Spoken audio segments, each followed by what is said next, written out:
Hi, my name is Patrick Dewald. I'm one of the founders in GDPR Wise. GDPR Wise is by far the most accessible GDPR compliant software for the small and medium-sized enterprise. And today I'm going to walk you through a course outlining the essence of the GDPR regulation. What you will learn is, first of all, why GDPR is important to your firm. Secondly, of course, all about the essence of the GDPR regulation, and we'll do so through lots of real-life examples, which hopefully makes it easy to follow and very relevant to the running of your firm. Before we start, quick disclaimer. This course does not provide a full overview of all of the elements in the GDPR regulation. No, it is focused on the most pertinent elements and those most applicable to you as a small and medium-sized firm. It's a pragmatic view and by no means substitute for legal advice. So let's start with some context. GDPR is European level regulation, so meaning it's uniformly implemented across all of the EU member states. There isn't a Belgian GDPR or a Dutch GDPR. No, there's only the one European level GDPR. It's been enforced since May 2018, so a little while already. The enforcement, the checking of compliance does happen at the national level. And so you will find a supervisory authority within each of the member states under different names, of course. In Belgium, Gegevensbeschermingsautoriteit. In Ireland, for example, the Data Protection Commission. So what does GDPR try to govern, try to regulate? Well, there's two dimensions to its scope. One is that it's only applicable to personal data, not all data. And in a second, we'll delve into what exactly that is, that personal data. Do note that personal data is in scope regardless of how it has been collected, how it is being used. If it's now the more modern way, website, application, software, web shop, or the classical way through a physical brick and mortar shop, an office. So it's regardless of how it's being harvested. If there's personal data involved, GDPR is in scope. Second element is that it is mandatory for all organizations worldwide that serve the EU market, meaning it's a level playing field. So the big US international firm and you as a small, medium-sized enterprise in EU, we both have to adhere to the same rules. Also, if you're now very small, one-man band, or a very big firm, regardless of size. Also, if it applies to you if you have a profit motivation or non-profit. So it also applies to any clubs, charities, the local hockey, football club. GDPR applies to all of us, irrespective also of any industry. Yeah, so personal data is involved. You're serving the EU market. GDPR is in scope. Meaning we can already outline why GDPR is important to your firm. Well, first of all, it's a legal obligation for every small and medium firm serving the EU market.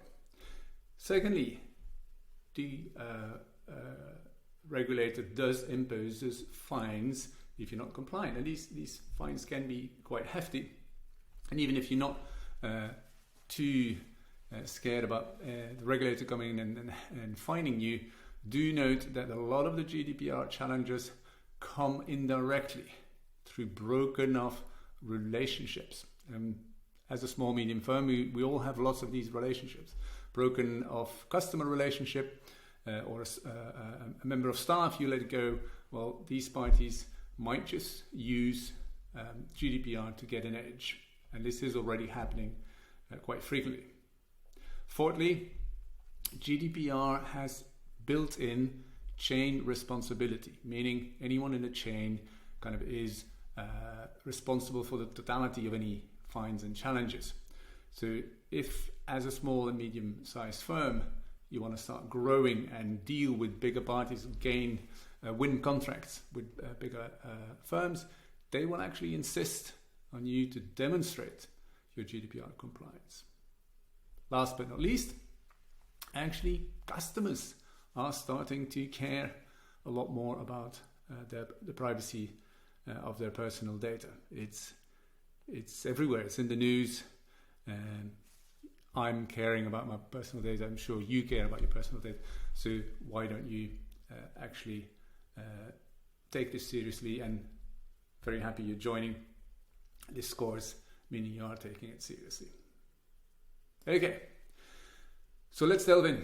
What is the essence of the GDPR regulation? And luckily, it's actually not that hard. We can frame it in one picture. GDPR actually outlines a number of rules about personal data. So two sides, rules about personal data. Let's delve into the personal data side first. What is personal data? Well, it's all data related to an identifiable natural person. Identifiable being very important here. So it's you on the other side, or me, Patrick Dewalt. It's not a group of people like Belgians or Dutch people. No, identifiable people, irrespective of their role. And so you, as a small firm, you interact with people, and those could be customers, could be prospects, could be employees, suppliers, contacts, any third parties. And so we can look at it in three different categories of personal data. One is the data describing those people, those individuals. So name, address, date of birth, age, gender, shoe size, all of these type of things. But there's a second category that is far broader, and you might not have been aware of. It is all of the data that can be distributed, that can be linked to an individual, so linked to an identifiable natural person. And so telephone number, email, but equally my purchase history. If I buy at your shop, be it online or in the physical shop, you might record my purchase history, and as a result, that person's purchase history tells something about me as a person, well, my buying behavior, and so it can be linked to me as an individual. It is personal data. That means that category of data that can be linked to an individual quickly grows to sizable category. So any type of customer file, customer correspondence, any type of identifiers like license plates and ID cards, but equally more technical things like IP addresses and cookies, and all of these things are personal data. Yeah. And then there's a third category to be aware of. GDPR calls them the sensitive data, special category data. And so is any data to do with health, biometrics, data related to criminal offenses, union membership, religious and political views. You can already see these are very sensitive, and so this specific rules about those, not the topic of this training. So if you're in a medical profession or legal profession and you are using or exposed to some of that data, do check our knowledge base on the website or any of our specific trainings on this topic. Okay, so quick practice. Can you spot the personal data here? First statement, loyalty card, store's last name, postal code and purchase history. I guess pretty self-explanatory. Our web shop stores location when a customer places an order, but we're not yet doing anything with that. Doesn't really matter if you're doing anything with it or not. You're actually storing it. So location, very much a personal data element, can be linked to me as an individual. Colleagues, and you have work schedules and attendance data and sick data, all of these very much personal data. Noting a contact name and contact details against a supplier, very much personal data elements. Hope you got this right. There's plenty more examples in our knowledge base. Okay, let's summarize the personal data element. So it's definitely data about individuals, as well as any data that can be linked to that identifiable person. Noting, not just about customers, we often see people make that mistake. It's not just about customer data, but it's equally about any other individual that you interact with. And so employees, third parties, members in an organization, suppliers, contact people, etc., etc. Again, I want to stress there's a special category of super sensitive data, health, medical, etc. If you're exposed to those, you want to seek additional knowledge really. Okay, look at that. So that is the right hand side, personal data. You're up to speed with that. Let's now focus on the rules. And there's 4 categories of rules, starting with data minimization. GDPR wants all organizations to minimize the data, the personal data they use, which is a very sensible thing. So if there's less data being used, stored, of course there's less of that at risk of being exposed, lost, hacked. It makes perfect sense. And it's actually been very clever in the way it tries to enforce that minimization. First of all, GDPR requires you as a firm to make an inventory, a register of all of your business processes, activities that touch on personal data. And any of those processes needs to have documented and explicit business purpose. So what GDPR tries to avoid is that you would just harvest, collect data without really an explicit, a genuine, a real live business purpose. Maybe because you think, well, I might use it later. No, that's not acceptable. It needs to be really contributing to your business efforts. So example could be you harvest or you collect details to draw up invoices. Well, you know what? The invoicing process, the business purpose for that is to make sure that you can issue real and genuine and good invoices. Business process being the invoicing, the purpose being to comply with legal obligation to create the invoices. Second element here is that not only do you need to reflect on the business processes and its business and their business purpose, but then GDPR wants you to only use those data elements that are strictly necessary in support of attaining that business purpose. So the invoicing example, there's no need to have my date of birth or my age or any kind of my preferences to draw up an invoice. So again, less data being used, there's less data at risk. Thirdly, and here it gets slightly more technical, but GDPR also requires you to document a legal basis against any of those business processes. And there's 4 options that GDPR provides. One is performance of contract, and that's most of the time fairly straightforward. You're selling something in your shop. Well, in order to maybe deliver the goods, you will need the address so you can ship the package. So you know what? In order to perform the contract of buying, purchasing, buying, selling, you actually need those details. So it's in support of the performance of the contract. Without it, you can't perform the contract. Second option is legal obligation. The example of the invoicing, you're actually legally obliged to issue an invoice, and as such, that is the legal basis for requesting VAT numbers, kind of registration address, these type of things. So first 2 pretty straightforward, well understood. And then it gets a bit more tricky, often a bit more vague. Third option is to ask for consent. And so consent we probably all associate with the cookie banners you get on every single website. So cookies store personal data. The legal basis for it is definitely not contract, because there's just any visitor on your website. You don't have a contract with those. There's definitely no law, no legal obligation to use cookies. So actually what you can do and should do and must do is request permission to store personal data in that cookie. And so that's the consent legal basis. You ask consent from the data subject. And then fourth option is legitimate interest. Legitimate interest is when the purpose closely aligns to your overall business objectives, to your vision.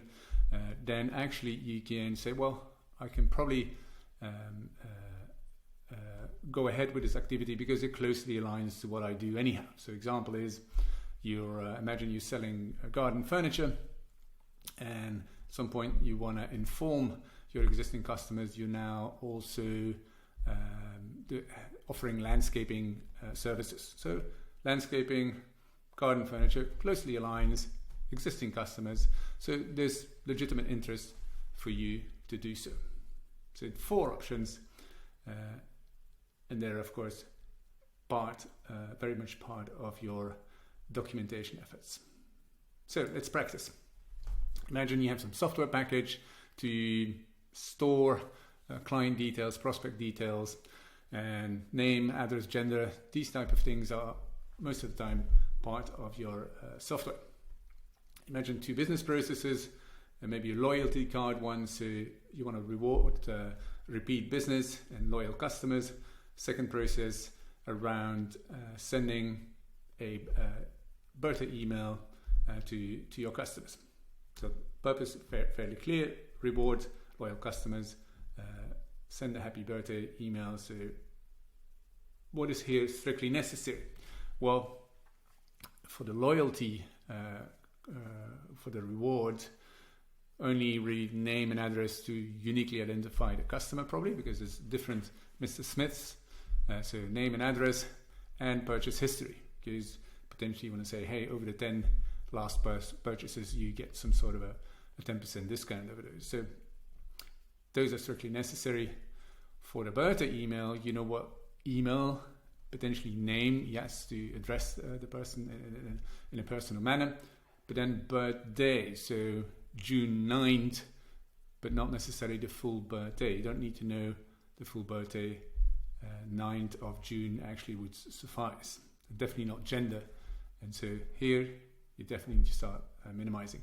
In terms of the legal basis for the loyalty card, there's a contract you've been selling to that individual.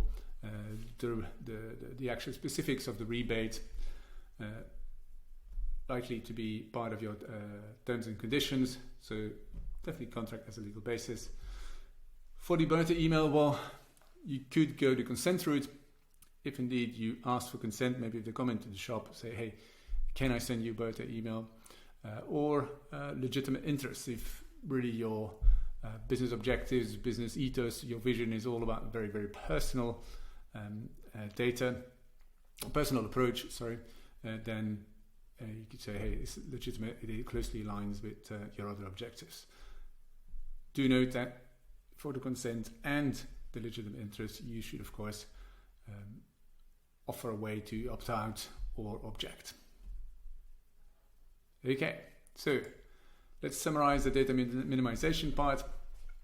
First, you need to make an inventory or register of all your business activity, business processes that touch on personal data and their business purpose.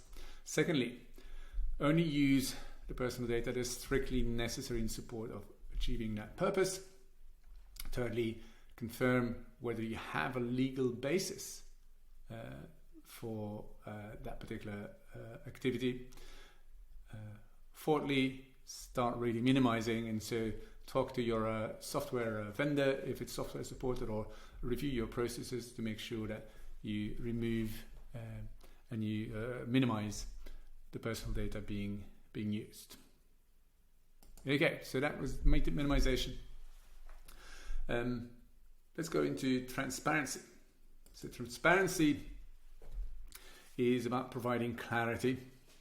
It's about communication and education on a number of topics. Well, first of all, GDPR says you should provide transparency proactively, meaning even before the customer actually starts signing a contract or actually buys an item, you should proactively inform them. And so on all of the personal data you actually use and how you use those. So often comes down to adding a privacy policy to your website that outlines what personal data is being processed and why. For your staff, it's best to have a dedicated, a separate privacy policy, and you attach that to their employment contract. You definitely want to raise awareness and educate all those in the firm dealing with personal data on any of the privacy and data protection topics. Annual training, these type of things, and there's a lot of training materials that we can help with. When you share data with others, you should also make sure you have a data sharing agreement with those parties that outlines what data is being shared, why, what the respective roles are. Yeah, so very important to have those elements covered. GDPR also outlines that any communication should be clear and specific. So no legal jargon, no vague statements. You can't really state anywhere saying we use some personal data, give some examples to perform the contract. That kind of statement is way too vague. You need to be very specific. You use these and these data elements for that specific business purpose, and this is the legal basis. So make sure that you communicate clearly and in a very specific manner.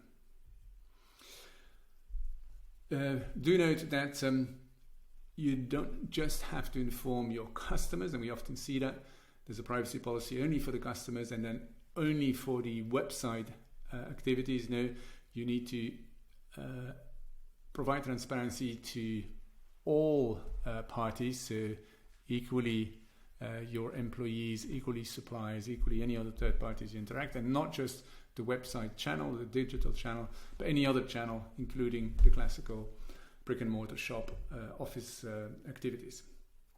Last but not least, do also include the retention period, so for how long you're retaining any of the personal data as part of your communication. We often see that being overlooked, but it is a key requirement in providing transparency. So, quick summary. You have the obligation to inform and adequately inform those involved, those you are using the personal data of. So make sure that you have that inventory you created previously, that inventory of business process that you created under data minimization anyhow. So make sure that register is up to date, and you leverage that to inform those data subjects. You list the purpose, you list the legal basis, you list the data retention periods. When you share data with others, data sharing agreement, definitely a requirement to have, and as part of the awareness, raising awareness and education, make sure that those managerial level staff, but then any staff dealing with personal data, entering data, managing data, that they go through adequate training programs. Okay, so that was transparency. Third element, security.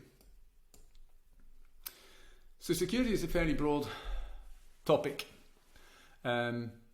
Sadly, you can't really do a little bit of security.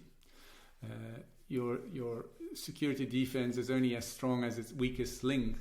But you should really think about it in different layers. And so even for a small and medium-sized firm, you should really sit down and reflect on those. We advise you to reflect on those in kind of a few categories.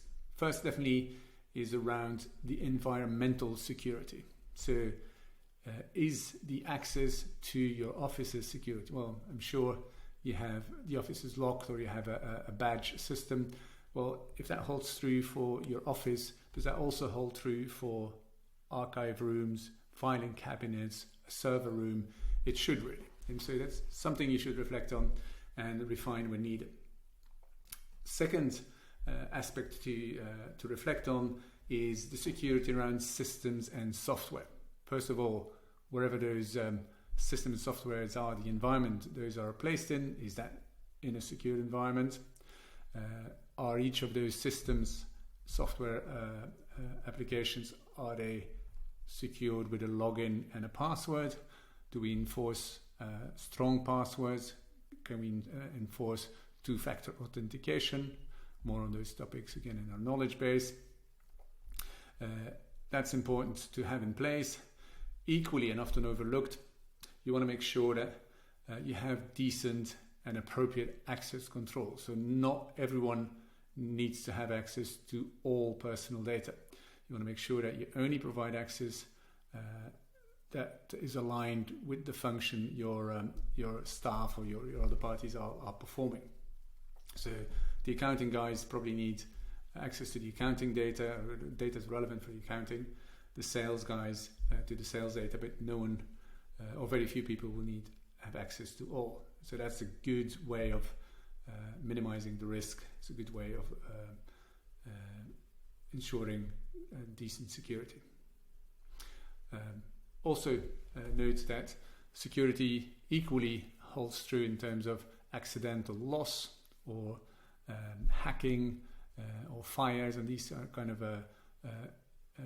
unforeseen instances, so make sure you have regular backups. Okay, third aspect to consider is the data security. So often secure environment, systems and applications, but then often data actually lives in its own little environment, a database most of the time. So make sure that that is part of a secured environment.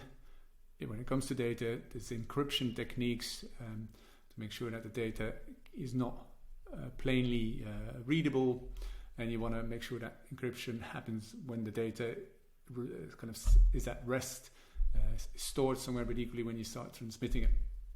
And there's techniques for that. Again, check our knowledge base on any of those topics.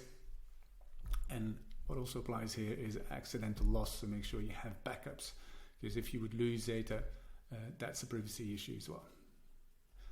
Last but not least, it's often people that are the weakest link. It's people that click on a malicious link. It's people who forget laptops or use B-stick on the train. It's people that send the wrong data rather than BCC and CCC to all parties. So make sure that you train your staff adequately on the security and privacy topics, and that's absolutely crucial. So in summary, in terms of security, make sure that you train, educate your staff. Make sure computers and software all have good logons, strong password, and two-factor authentication where possible. Access control, remember, not everybody should have access to all data.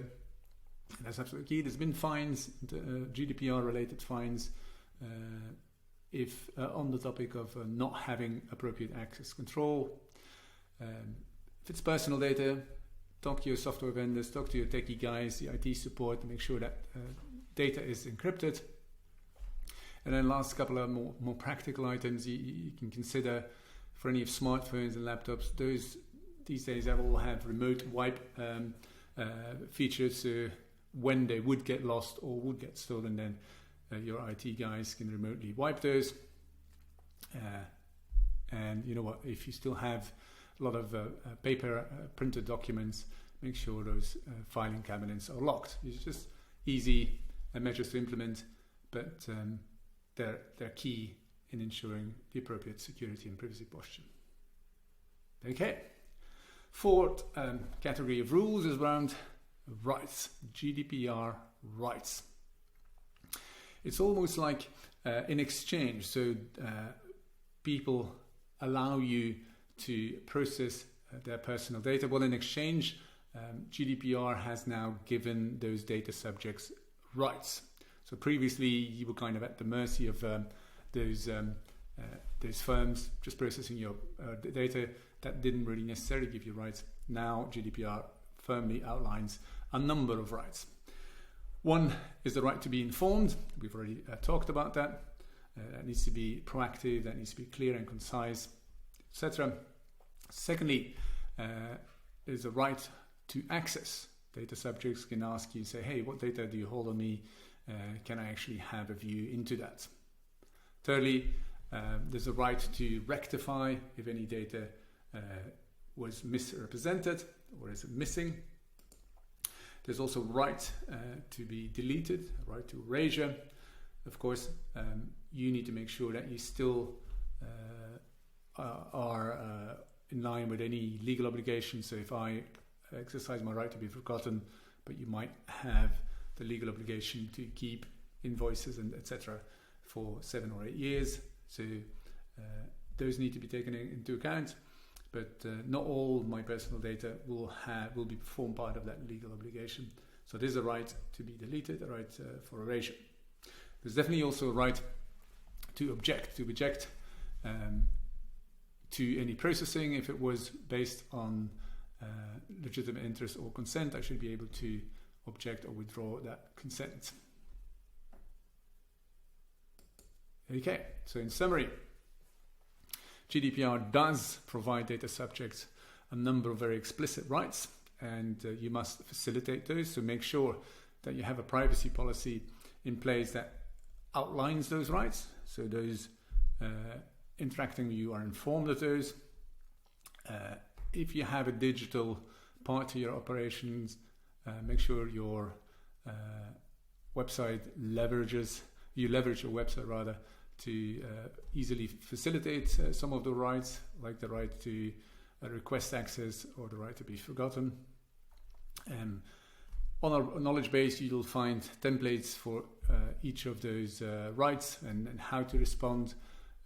Just note here that often it is within 30 days you need to respond. So make sure that you keep an eye on those and treat those requests with the attention they deserve. Well, so that's really, in essence, what GDPR is all about. Rules in a number of categories about personal data. And we're now going to go through a couple of practice cases and see if you understand what's going on. Okay, first case. My software has a lot of fields for the customer, but I only use a few. Okay,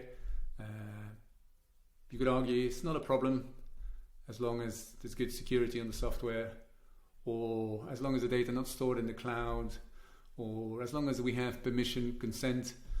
I'm sure you understood by now that no, this poses a risk, having too many fields, too much data you collect, as GDPR requires data minimization. Case number 2, my website builder added a privacy policy and a cookie pop-up, and so he said, you're compliant with GDPR. Well, you could argue if you don't sell online, you probably are compliant, or if your privacy policy doesn't really say too many specific things, so it's vague enough, then probably you can get away with things. Or a cookie pop-up, probably it's the only thing you need. Well, by now I'm sure you understood that GDPR requires reflection and documentation of the specific personal data items it uses, the how and the why, and a generic privacy policy and cookie pop-up is likely to even put you more at risk than anything else. So no, it needs to be specific and clear. Okay, case number 3. I'm a physiotherapist. I run my practice entirely on my laptop. I'm a one-man band. I don't think I should do anything. Well, you could argue if you don't have a website, you probably don't need a privacy policy. If you don't do mailings, don't have cloud, you probably don't need to do anything. No, we've seen it's irrespective of size. irrespective of digital or classical channels. And in fact, here, physiotherapists, medical data. So GDPR classifies medical data as sensitive. Remember that third category. So it's very, very important that you can demonstrate that you've taken the necessary steps for GDPR compliance and privacy in general.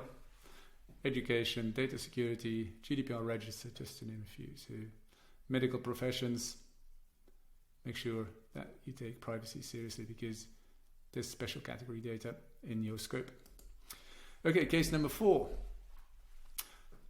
Those cookie pop-ups since GDPR are very annoying. Why are they necessary? Well, you know why, I think.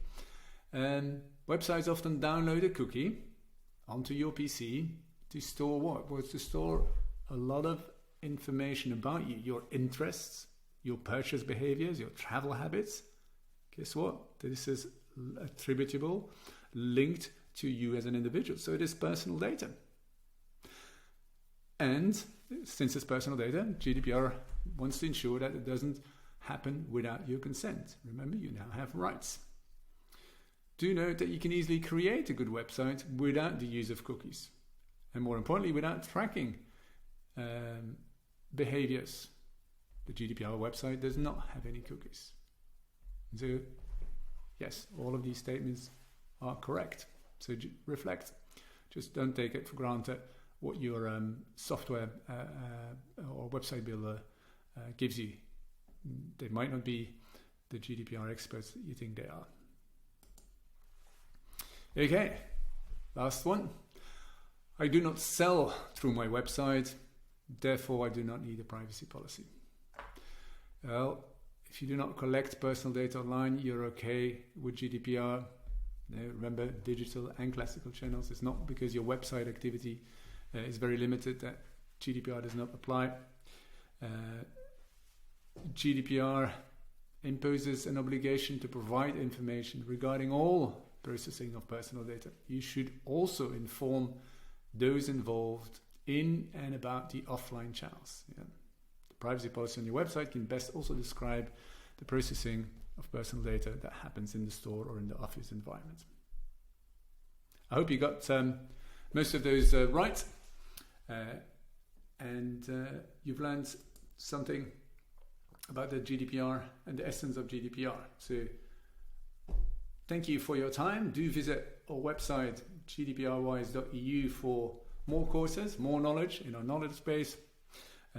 Next training I would recommend you to go through is the 4 easy steps to get your GDPR in order. Thank you for your time. Speak later.